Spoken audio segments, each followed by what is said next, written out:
Boa tarde, retomando agora as palestras.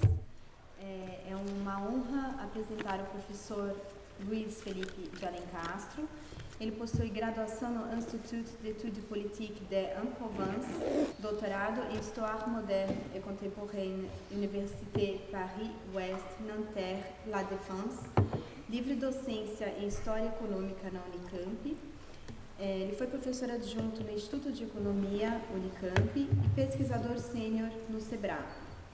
Atualmente é professor titular da Escola de Economia de São Paulo, FGV, e tem experiência na área de ciência política e história, com ênfase em história no Brasil, atuando principalmente nos seguintes temas: Brasil, Angola, Atlântico Sul, escravismo, sistemas políticos, história econômica e história cultural. Professor? Eu falo. Sim. Bom, muito obrigado. Eu fico contente de estar aqui nesse anfiteatro, é a segunda vez que eu venho, que tem o nome de um colega e amigo meu, já falecido, Estevan Jansson.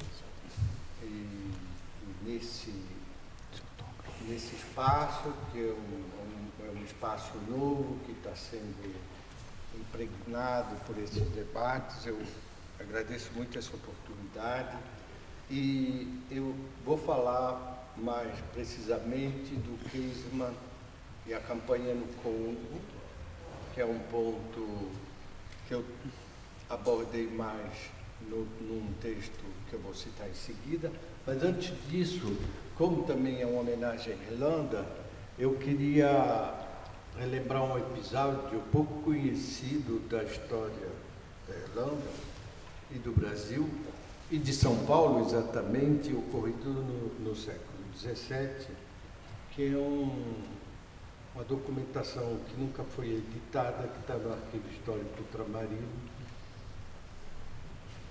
que foi citada de banda pelo João Lúcio de Azevedo nas cartas do padre Antônio Vieira, e eu peguei para ver um pouco esse material, e é o seguinte: em 1643, você vê que faz muito tempo, 400 católicos irlandeses que estavam na ilha de São Christopher, que é a atual St. Kitts, no Caribe, fizeram um pedido ao Conselho Ultramarino para se mudar de lá e se instalar no Maranhão, que era relativamente perto.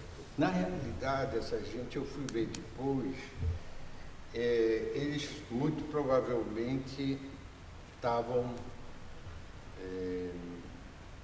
eram vítimas da repressão que se seguiu à insurreição que houve em 41, 42, em St. Kitts, contra o Lord Proprietor da ilha, que era o Earl of Carlisle, e que houve uma revolta. Então foi antes da subida do Cromwell já, mas num sistema onde os irlandeses viviam numa situação de escravidão. Era trabalho compulsório com a intensidade mais alta possível, inclusive com o ingrediente que vem depois da escravidão, do racismo também, não é? Essa mão de obra, aliás, é um estudo histórico muito interessante, porque essa mão de obra livre das Antilhas, do Barbados e St. Kitts acabou sendo substituída por africanos por causa das doenças de origem africana que dizimaram, e notadamente a febre amarela. Eu estava falando disso com a Marilena ainda há pouco, e havia uma certa imunização já dos africanos contra o ambiente tropical, um fenômeno que até se compara à substituição da mão de obra indígena no Brasil pela mão de obra africana também. Não se trata de um determinismo biológico, mas o fato é que isso contou nesses dois lugares. O fato é que eles pediram em 43 e o pedido foi negado. 6 anos depois, eles voltaram à carga e pediram de novo aí para vir para São Paulo, não mais para o Maranhão. Deve ter tido informação que aquilo lá era extremamente isolado, porque no primeiro parecer foi dito que eles ficariam ali muito perto da zona das Antilhas ainda, podia haver perigo de segurança. Aí pediram para vir para São Paulo. Aí sim já havia o conflito, já era o parlamento que estava governando a Inglaterra, e o pedido para São Paulo foi negado pelo Conselho Ultramarino, que era o tribunal, a junta portuguesa que se reunia para cuidar de coisas do ultramar. Cada dia da semana era uma região do planeta, a Índia, as Ilhas Atlânticas, a Ásia, a África, o Brasil. E aí, o texto está em inglês porque eu tirei de uma versão do documento do texto que eu vou publicar nos Estados Unidos, então eu vou traduzir de novo em português. E primeiro motivo que eles dão é o seguinte: não é conveniente dar nenhum motivo para o parlamento britânico ter insatisfação com o governo português, se o governo português der abrigo para essa gente que está querendo fugir. Aliás, a guerra que o parlamento está tendo com eles, com os irlandeses, é uma guerra justa, porque são súditos que se revoltam contra o seu soberano. Isso no direito da época. E além disso, se eles forem para São Paulo, que já é uma capitania rebelde, isso em 1649, forte e impossível de ser conquistada, que já tinham expulsado os jesuítas daqui, nessa época, isso a mistura de irlandeses e paulistas no Planalto aqui, vai transformar a região numa contínua guerra civil contra a coroa portuguesa. Então no meio do século XVII, tinha gente que achava que a mistura de irlandeses e paulistas ia criar um foco de subversão na região inteira. Evidentemente, eu espero que tenham famílias hoje que provem o contrário, de irlandeses e de paulistas. Mas é interessante e houve esse episódio que se arrastou durante 7 anos, ao menos, e certamente seria interessante um dia que alguém fizesse um estudo mais aprofundado disso, porque outro argumento que foi dado em Lisboa é a obrigação da coroa portuguesa é socorrer todos os seus súditos, não basta ser católico, tem que ser súdito da coroa. E nessa época Pernambuco ainda estava ocupado pelos holandeses, tinha que socorrer os católicos de Pernambuco, não os católicos de St. Kitts. Mas enfim, é só uma história para mostrar que eles tinham ouvido falar de São Paulo, achavam que era um lugar onde eles podiam vir morar. Tinha entre 50 e 60 casais nessas 400 pessoas, o que não era pouca coisa, teria mudado completamente a composição da cidade, teria dobrado a população europeia da cidade, muito provavelmente, se eles viessem se instalar aqui nessa época. Bom, esse é o episódio antigo, mas o que eu queria falar, então, é da atuação do Casement no Congo e da relação que ele teve, do contato dele com Conrad. Os dois moraram juntos durante 3 semanas em Matadi. O Casement esteve no Congo nos anos 1880, viajou pela região um pouco, depois voltou como cônsul britânico em Boma. Boma é na margem direita do rio Congo, pouco antes de Matadi, que é o tronco navegável do rio Congo na beira do Atlântico. A partir de Matadi até Kinshasa, o rio Congo não é mais navegável. Quando o Conrad estava lá, eles estavam começando a construir a estrada de ferro que ia ligar depois Matadi a Kinshasa. E o Conrad, então, publica No Coração das Trevas, em 89, 90, antes do Casement ir para o Congo. E o livro tem um impacto enorme, na época e hoje também, por causa ele coloca a questão de fundo, numa carta depois ele vai, até numa carta para o Casement, que ele escreve, como é que uma carta, perdão,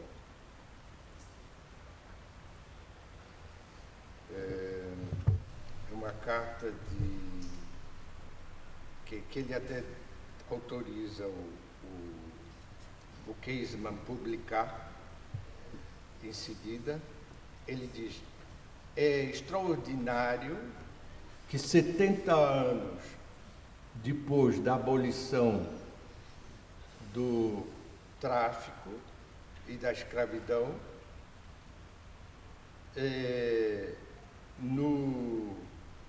na base do sentimento humanitário, a Europa tolera o Estado do Congo hoje em dia, não é?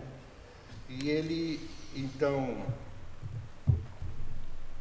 ele está escrevendo uma carta de 1903, quando o Casement volta para Londres. Na realidade, o relatório Casement, que está acessível online, eu olhei outro dia na coleção, aquela archive, você põe Casement Report, está lá ele inteirinho, a edição original. E o relatório dele era uma enquete que o governo britânico tinha pedido, não para ele investigar o que estava ocorrendo ali com os congoleses, mas com os súditos britânicos da África Ocidental, isto é, da Nigéria e de outras colônias britânicas, que estavam trabalhando lá, no Congo, e estavam sendo também maltratados pela polícia que o Leopoldo II tinha colocado na região. E ele, a partir do posto dele, da situação dele de cônsul, ele tinha estado imposto também em Lourenço Marques, atual Maputo, Luanda. Ele teve depois aqui, isso foi falado, em Santos, no Rio. É daqui que ele vai para o Peru. Então ele tinha uma experiência dessa zona periférica desses impérios todos e da língua portuguesa também. O Congo-Kinshasa o Congo belga tinha uma fronteira com Angola, muito do vocabulário de enquadramento das populações nativas, aliás, e das práticas vinham de Portugal. E quando o Conrad escreve O Coração das Trevas, ele escreve no momento onde a violência da colonização belga ainda não tinha sido totalmente desencadeada, porque a extração principal que se fazia do Congo naquele momento era o marfim. Quando o Casement vai lá, então em 1903, já anos depois, já é a borracha. Por quê? Porque a indústria automobilística já tinha começado a bombar. Primeiro houve uma demanda de borracha para pneu de bicicleta, em seguida para automóvel, e aquilo mudou inteiramente o caráter da exploração dos congoleses e da floresta, porque a borracha não é só a seringueira, a borracha é uma série de árvores menores e cipós e tal, que dão a mesma seiva e que pode ser coletada nesse lugar todo. Então não é só a seringueira que tinha aqui ou no Peru. Lá na região do Congo também se cortava, e é o mesmo sistema, deixava pingar e depois pegava de volta. E aí essa polícia colonial belga começou, por causa da cadência e da demanda mundial, o marfim não tinha uma demanda inesgotável, nem estava acoplado à Revolução Industrial como estava a indústria automobilística. Então era uma demanda muito mais forte e começou a haver uma violência muito mais forte em cima também das populações civis. Eu tive isso, um testemunho ainda de um belga que trabalhou lá durante a Segunda Guerra Mundial. E ele contava como era. Ele me contou em Portugal, que ele tinha dupla nacionalidade. Eles iam com um polícia dessa força e davam uma cota de coleta da borracha na aldeia.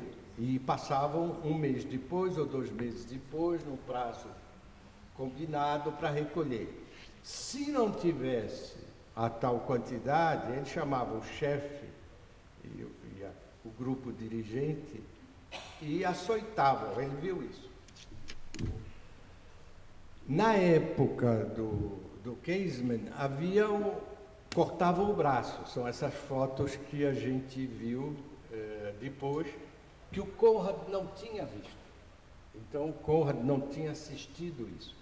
E o Casement se serviu desse testemunho do Conrad para dizer que isso não era uma prática nativa, porque quando vieram as notícias das atrocidades dessa guarda colonial, diziam, mas eles são os africanos que já têm esses hábitos bárbaros, que estão aplicando essas mutilações nos próprios africanos que estão refratários ao serviço da companhia e tudo isso.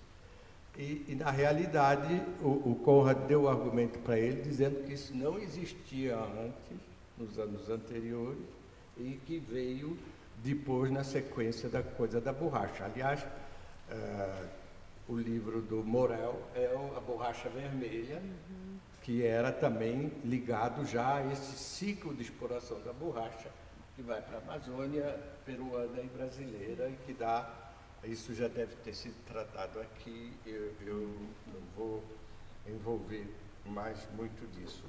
Eles, então, a campanha do Congo tem Mark Twain, tem Conan Doyle, é uma campanha muito importante, é a primeira vez que foi cunhada a ideia de crime contra a humanidade. Na realidade, isso já existia no século XIX, com outro título, mas que lembrava mais as Lumière, o Iluminismo. A escravidão foi abolida na França em 1848, por uma campanha grande do Victor Hugo. Foi abolida porque era um crime contra les droits des gens. O direito das pessoas um crime contra o gênero humano, o que dá de novo é a mesma coisa que como a humanidade, contra a humanidade. Era um crime que foi considerado em 1848 um crime contra o gênero humano, que é um vocabulário do Voltaire lá atrás, que ainda foi só uma mudança de vocabulário que ocorreu. É importante lembrar que Mark Twain estava nessa campanha, porque Mark Twain foi um dos primeiros a cunhar o termo imperialismo americano, quando os Estados Unidos ocuparam as Filipinas depois da guerra com a Espanha em 1898. Havia uma ideia, numa parte da esquerda americana, contra o Ted Roosevelt e essa gente toda, que os Estados Unidos não deviam repetir a história da Europa, que era uma república, e a ideia republicana era incompatível com a ideia de colonialismo. Então havia um sentimento anticolonialista que também nos Estados Unidos e nos meios irlandeses americanos que o Casement frequentava, que vem da violência que estava ocorrendo contra as Filipinas, contra o Congo. Então, é muito interessante essa experiência na vida do Casement. Ele já era um nacionalista irlandês, porque no encontro dele com Conrad, há uma testemunha, uma senhora que escreveu uma carta dizendo que ele era um homem muito bonito, mas um irlandês protestante radicalíssimo, que não era o caso, e isso, então, ele já tinha essa posição, mas certamente, vendo a opressão que estava ocorrendo no Congo e na Amazônia peruana, e Angola e Moçambique, isso certamente fazia parte também da memória das desgraceiras, por isso que eu citei no começo, dos irlandeses nas Antilhas, no Caribe, que é outro, no século XVII, nessa situação de escravidão em que muitos deles viveram nesses lugares todos. Há uma sequência aí de trocas entre Conrad e Casement. Eles se encontram de novo, mas o Conrad tem uma visão mais pessimista do gênero humano, para utilizar, e estava afastada da social-democracia e da esquerda marxista, mas também dos liberais humanitários. Ele achava a situação do Congo uma tragédia que fazia parte da crueldade do gênero humano e não tinha uma posição militante. Embora tanto Morel como Casement e todo mundo que esteve envolvido na questão do Congo tenha dito que Coração das Trevas é um livro essencial na tomada de consciência europeia e mundial sobre o assunto, que levou depois, inclusive, em 1908, à abolição do Estado Livre do Congo, que virou colônia belga. Não era mais a propriedade do rei Leopoldo II, e isso acalmou um pouco a opressão que havia naquela área. Mas é um assunto muito delicado de se falar até hoje na Bélgica, com amigos meus, eu digo amigos meus, não, colegas, professores, que depois do livro do Hotchkiss falam de exagero e coisas assim. Até hoje ainda há dúvida sobre isso. As relações entre o Conrad e o Casement foram evoluindo também e acabaram rompidas, porque quando veio a Primeira Guerra Mundial, Conrad era um francófilo,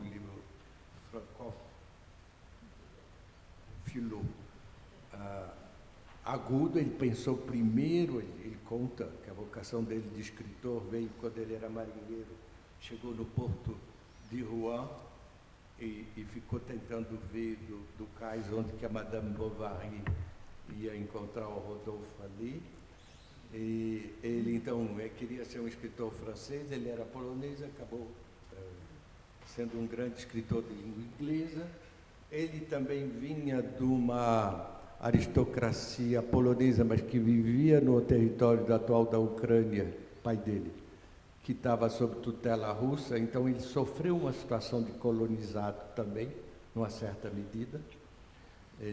E o fato é que ele, quando veio a guerra e a França estava sendo demolida, ele entrou numa espécie de depressão, e quando veio a traição do Casement, ele rompeu definitivamente. Ele tinha acabado, ele era um britânico naturalizado, ele não estava à vontade para enfrentar esse assunto e se afastou.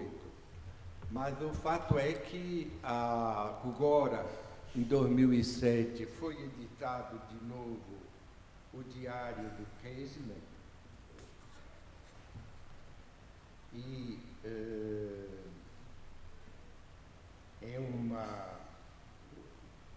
há uma resenha da Phyllis Martin, da Universidade de Indiana, que é uma grande especialista do Luango, africanista, e ela faz lá o balanço dessa nova edição, que é uma edição científica.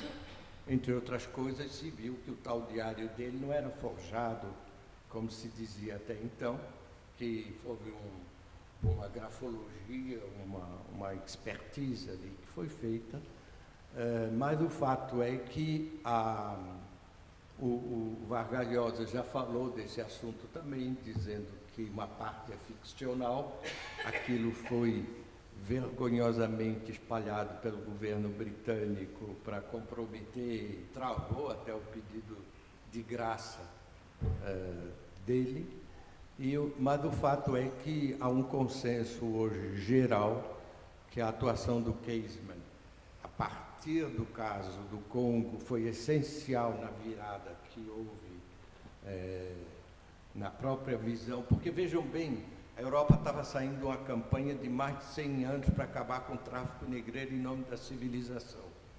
E entra na Europa de novo, é a segunda expansão europeia, perdão, entra na África, para combater a escravidão. Inclusive os abolicionistas brasileiros mais bajuladores aqui comparavam o Dom Pedro II com o Leopoldo II. Um novo Leopoldo II, porque o Leopoldo II está abolindo a escravidão na África. E, de repente, as crianças, esse meu colega belga, disse, quando eu era pequenininho, eu saía do colégio e ia fazer coleta na porta da igreja para os congoleses, para as crianças congolesas. Os belgas foram criados nessa mitologia do Leopoldo II e da obra, há um incidente no dia da independência do Congo, vem o rei da Bélgica, que era, eu esqueci o nome na época, que faz um discurso na cidade que ainda se chamava Leopoldville, que depois vai virar Kinshasa, e o Lumumba é o primeiro-ministro do Congo independente, e ele faz um discurso que está filmado, vocês podem pegar no YouTube, dizendo a obra eterna de Leopoldo II chega finalmente ao seu término agora com o Congo civilizado. E o Lumumba muda o discurso dele e faz um discurso muito duro contra a escravidão, contra o trabalho forçado, contra a violência da Bélgica. O rei foi embora e foi o serviço secreto belga ainda infiltrado lá que está na origem do assassinato do Lumumba em seguida. Isso é um filme, um documentário muito bem feito. Quer dizer, essa coisa é o começo da guerra civil que vai ensanguentar o Congo, porque ainda tinha uma população colonial importante depois da independência. Aquilo deu a ideia de guerra racial e voltou a ser o espectro dessa violência racial e desses massacres, voltou a aparecer em Angola em 76, 77 e provocou aquela fuga toda também. Então vocês veem que a gente está numa situação que é ainda viva para algumas gerações e além do papel que ele teve no Congo, quer dizer, o papel pioneiro dele em favor dos direitos humanos é hoje totalmente consagrado e é isso que a gente deve lembrar dele. O episódio da Primeira Guerra Mundial é um episódio desesperado de opressão. É bom lembrar que naquele momento o governo britânico, a Primeira Guerra Mundial é uma coisa muito surpreendente, porque ninguém estava esperando que estourasse, embora a Alemanha estivesse forçando a mão. Quando ela estoura, eles pensavam, todo mundo pensava que ia acabar logo. Não havia serviço militar obrigatório na Inglaterra, no Reino Unido. O serviço militar obrigatório é justamente criado em janeiro de 1916. A Irlanda fica de lado já, mas em 18 há de novo, eles tentam criar, aí incluem a Irlanda e há uma série de conflitos também, Então, nesse começo da guerra, morreu toda a juventude universitária inglesa que entrava, que se inscrevia para a guerra. Eu queria lembrar que a Primeira Guerra era chamada a Grande Guerra. Depois é que começou essa numeração da Primeira e Segunda. Mas para 2 gerações ela foi a maior guerra de toda na Europa. E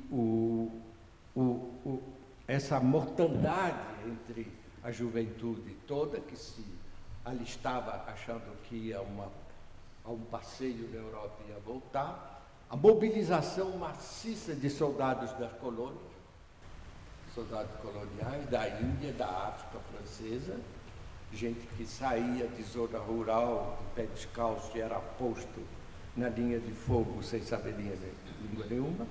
Então, a manobra ali do Casement para conseguir a libertação dos soldados irlandeses prisioneiros na Alemanha e trazer para reforçar o levante de Páscoa é uma manobra nesse contexto que deve ser vista. E, evidentemente, isso que os holandeses não é novidade nenhuma, nós estamos homenageando ele aqui, mas, enfim, era o que eu tinha um pouco a falar sobre o assunto.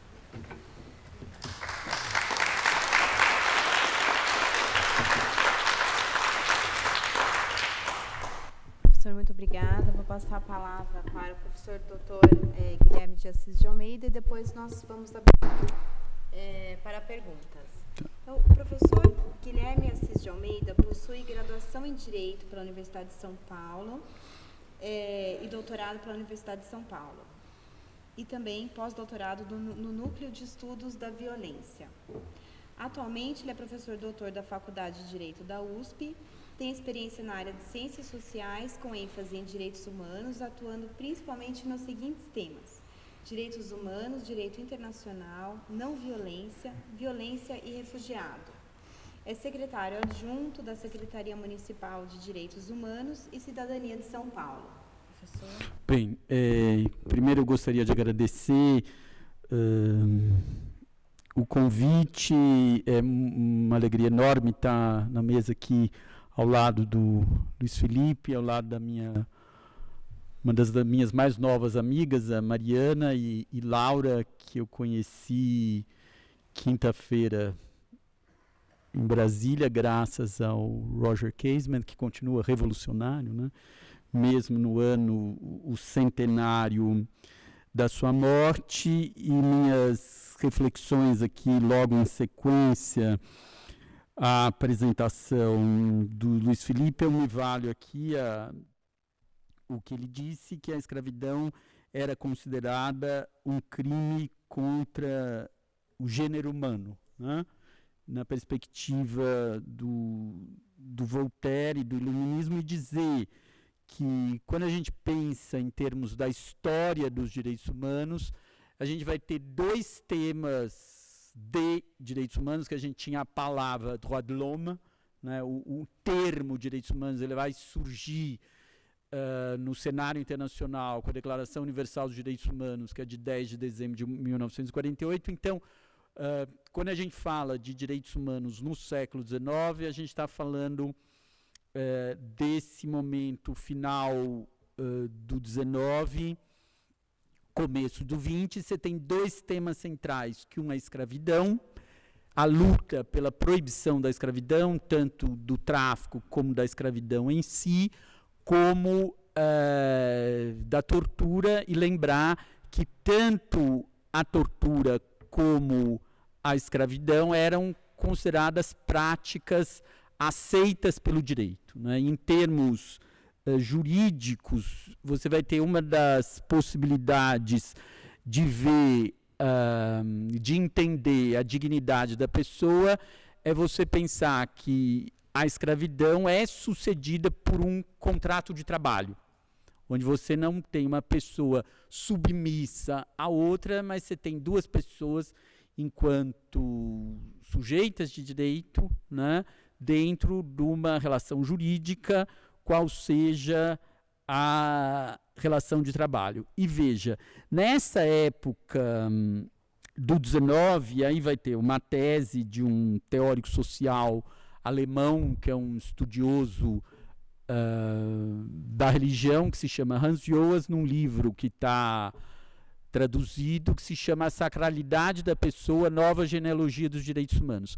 E para Hans Joas, você tem uma data que surge esse termo, que é durante um debate, no caso Dreyfus na França, Émile Durkheim cunha a expressão a sacralidade da pessoa.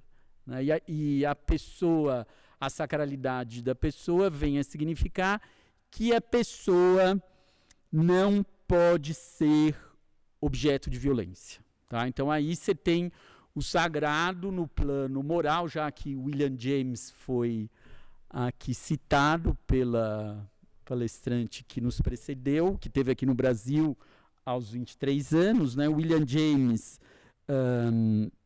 no livro A Variedade das Experiências Religiosas, né? Ele vai mostrar que o sagrado é essa expressão que vem a público pela moralidade. Então, a experiência do sagrado é uma experiência exprimível, né, que é diferente daquilo que depois que o teórico alemão Rudolf Otto vai desenvolver, que é a ideia do luminoso, que é essa experiência pessoal de cada um e que não é exprimível no terreno comunicacional. Então, o sagrado ele seria tanto do religioso como do plano da moral. Né? E eu acabei aqui, por um mero acaso, no livro que eu acabei de receber das minhas mais novas amigas, eu queria ler, porque é muito breve, o seguinte trecho da experiência do Casement no Putumayo. Página 195. O fim da dança. Embora dançassem alegremente e simulassem ataques na entrada, nota-se uma melancolia que toma conta da festa e que nunca abandona esses seres do Putumayo. Seja o que for, pode ser vista e sentida. Esses índios alegres são, na verdade, selvagens tristes. Há uma ausência de felicidade, mesmo de realidade, em seu júbilo. E não podemos deixar de sentir que a dança foi arranjada.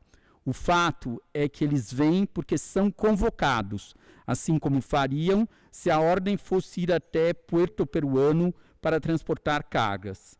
Toda a alegria nativa morreu nesses bosques quando esses mestiços se impuseram sobre esse povo primitivo. E no lugar de incursões ocasionais e lutas entre as tribos, deram-lhe em troca a bala, o chicote, o cepo, as correntes e a morte pela fome, a morte por golpes, a morte por 20 formas diferentes de assassinato organizado. Isso pode ser percebido nos seus olhos. Basta conversar com qualquer homem por aí e um silêncio instantâneo cai sobre ele e sobre quem estiver perto dele ao perceber com quem está falando. Vejam, nesse pequeno trecho, né, eu acho que a gente já pode perceber o não respeito à sacralidade da pessoa. E Oz vai dizer também que ele vai fazer um corte, a meu ver, bastante pertinente, que muitos autores dessa nova área de estudos e pesquisa, que é a história dos direitos humanos, vão ver a Declaração Universal dos Direitos Humanos de 1948 como ponto de partida do que vai ser o direito internacional de direitos humanos e todos os direitos humanos do século XX. E Oz tem uma leitura muito interessante, que ele vê a Declaração de 48 como um momento histórico da generalização do valor da dignidade da pessoa. Dignidade da pessoa que emerge em termos históricos, primeiramente, como sacralidade da pessoa. E Oz vai dizer que o movimento histórico para sustentar o valor da dignidade da pessoa surge por meio de narrativas. Né? E, nesse sentido, essa narrativa do Casement, como minhas amigas literatas me explicaram, que aqui na Amazônia que ele se solta. Né? Eu acho que todos os tanto William James como o Costa, como é o nome do poeta? Não, é o que ela falou. Isso. O Couto de Magalhães, todos eles aqui, como viajantes, se soltam no Brasil. Realmente, o Casement aqui está totalmente literário, livre, leve, solto e contribuindo muito para o surgimento dessa narrativa da sacralidade da pessoa. E essa narrativa, posteriormente, ela vai ser complementada por normas e instituições e depois, pelo que o Ioas vai chamar, de práticas da vida cotidiana. E todo esse debate que o Luiz Felipe também trouxe à tona em relação ao Black Diary, ele lembra muito bem o que aconteceu na semana passada em nosso país, do vazamento de todas essas conversas telefônicas, e que diz respeito a um tema totalmente contemporâneo, que é o tema da proteção de dados e informações pessoais, né? Então, o Casement e toda a sua biografia e as narrativas que ele constrói nos faz muito pensar e refletir sobre a questão histórica dos direitos humanos. Eram essas minhas breves considerações e estou aqui à disposição do público. Muito obrigado.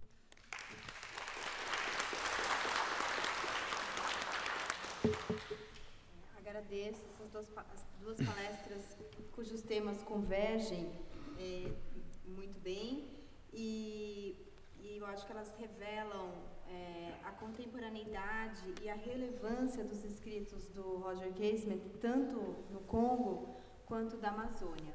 E agora eu queria abrir para perguntas. Sobre essa questão da violência, ela fica principalmente na esfera da violência física. E aí eu estou pensando aqui agora que nós estamos falando do Roger Casement, e tem um outro nível de violência, que é a violência simbólica, epistemológica e tal, por exemplo, pela questão da identidade dele, a sexualidade dele, porque ele foi uma pessoa que não pôde exercer livremente sua identidade, sua sexualidade na sua nação, e depois isso foi inclusive usado contra ele no julgamento, que já aconteceu também no passado com Oscar Wilde e tal. Então, em termos de direitos humanos e sobre a definição da violência, como que entra essa questão da violência não somente física, mas em outros níveis, psicológico, simbólico, epistemológico? Olha, para mim a questão, acho que o que você... Como se chama? Frandor. Tá, eu acho que é muito interessante o que você coloca, e veja como é bastante interessante pensar o Casement nessa área da história dos direitos humanos, né? Que você começa a pensar em proteção de dados pessoais agora, em pleno século XXI. E por quê? Porque você no Brasil, você já tem, nós na Prefeitura a gente faz reuniões mensais sobre os pedidos baseados na Lei de Acesso à Informação. Então, a Lei de Acesso à Informação, inclusive, determinou que os salários dos professores da USP têm que ser divulgados, né? E um contraponto a essa Lei de Acesso à Informação é a Lei de Proteção de Dados Pessoais. Então, com essa lei, você vai ter uma agência de proteção de dados pessoais, você vai ter que ter um oficial de proteção de dados pessoais em universidades, em empresas e por aí vai. No caso do Casement, você não tem essa discussão, né? E veja, a narrativa dos direitos humanos, ela vai sendo construída na perspectiva da integridade física, né? Inclusive, se você pensar em termos históricos, você tem a primeira ONG que se tem notícia, é uma ONG inglesa, espero não estar falando uma bobagem aqui do lado do Luiz Felipe, uma das primeiras é a Anti-Slavery Society, né? E depois disso, em termos da história do direito internacional dos direitos humanos, você vai ter outra narrativa produzida pelo Henri Dunant, que é a Batalha de Solferino, e a primeira convenção dele é dos feridos e enfermos da infantaria, que também está ligada diretamente à integridade física das pessoas. Tá? E aí depois você vai ter, num segundo momento, em 1951, com a Convenção do Estatuto de Refugiados de Genebra, o tema dos refugiados. Né, que vai dizer, está ligado à liberdade de ir e vir e tudo. Essa questão dos dados pessoais, ela vem depois. Mas ela é muito interessante, que ela já está presente. Na biografia do Casement, ela está presente. Eu tinha só um ponto para lembrar. Entre a violência física e a violência mental, cultural, tem um grande vazio, que é a denúncia da violência física. Nós estamos numa situação aqui que o Casement desmascarou, de uma violência que se fazia no fundo da floresta e que ninguém queria saber.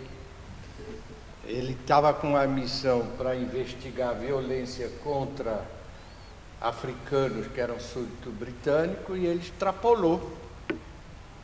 Inclusive o repórter, né, dele é todo editado, essa edição de 2007 estabeleceu os nomes e tudo. Então você tem a questão da denúncia da violência, é um momento essencial de uma tomada de consciência coletiva.